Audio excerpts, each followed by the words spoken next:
அஸ்ஸலாமு அலைக்கும். Welcome to ஷஃபானா diaries. இன்னைக்கு மேங்கோ குல்ஃபி எப்படி செய்யலான்னு பார்க்கலாம். அதுக்கு நான் ஒரு மேங்கோ நான் எடுத்துக்கிறேன். மேலே உள்ள தோலை நான் கட் பண்ணி நான் எடுத்துக்கிறேன். இந்த ரெசிபி செய்ய நல்லா ஒரு பழுத்த மாம்பழமா எடுத்துக்கோங்க. நல்லா பழுத்த மாம்பழமா எடுத்துக்கிட்டு அது மேலே உள்ள தோலை கட் பண்ணி எடுத்ததுக்கு அப்புறம் உள்ள இருக்கிற அந்த அந்த சீடை எடுத்துடணும். மெதுவா அந்த சீடு மட்டும் வர மாதிரி எடுத்துக்கலாம். ஒரு மிக்ஸி ஜார்ல 5 கிராம் அளவுக்கு முந்திரி எடுத்துக்கிறேன். அதே மாதிரி ஒரு 5 கிராம் பாதாமும் எடுத்து சேர்த்துக்கிறேன். அதில் சேர்த்துக்கிட்டு ட்ரையாக கொரன்னு அடிச்சுக்கணும். இப்போ நான் ஒரு பேனில் 1/2 லிட்டர் மில்க் நான் எடுத்துக்கிறேன். ஃபுல் ஃபேட் மில்க் எடுத்துக்கோங்க. அது நான் பாயில் பண்ணி தான் நான் வச்சுருக்கேன். ஏற்கனவே பாயில் பண்ணி வச்சது தான் மில்க்கு. இப்போ அதில் போட்டு நல்லா கொஞ்சம் ஸ்லோவில் வச்சு நல்லா பாயில் பண்ணிக்கிறேன். நல்லா சுண்டி வர மாதிரி. இந்த ஸ்டேஜில் நான் குங்குமப்பூ 1/2 டீஸ்பூன் மாதிரி குங்குமப்பூ நான் சேர்த்துக்கிறேன். சேர்த்ததுக்கப்புறம் நல்லா கைவிடாமல் மிக்ஸ் பண்ணிக்கிட்டே இருங்க.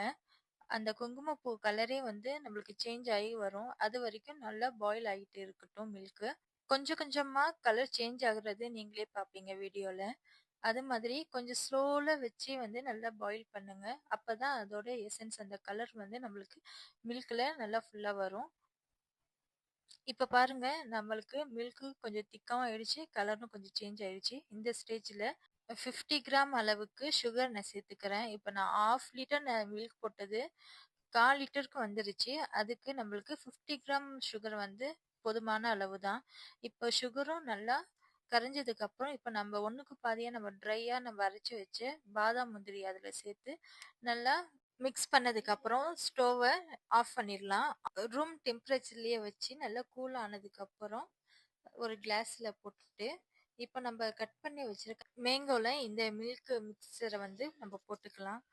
அந்த மேங்கோக்கு மேலே உள்ள அந்த மூடி மாதிரி அந்த தோலை நம்ம மூடி வச்சு ஓவர் நைட்டு ஃபுல்லாக நம்ம ஃப்ரிட்ஜில் வச்சிடலாம். ஃப்ரிட்ஜில் வச்சு நெக்ஸ்ட் டே மார்னிங் எடுத்து மேலே உள்ள தோலை எடுத்ததுக்கு அப்புறம் நம்ம ஸ்லைஸாக கட் பண்ணி பார்த்தா நம்மளுக்கு மேங்கோ குல்ஃபி ரெடி.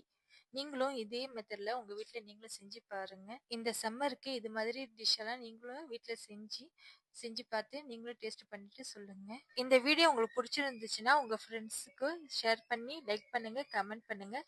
நம்ம சேனல் சப்ஸ்கிரைப் பண்ணுங்கள்.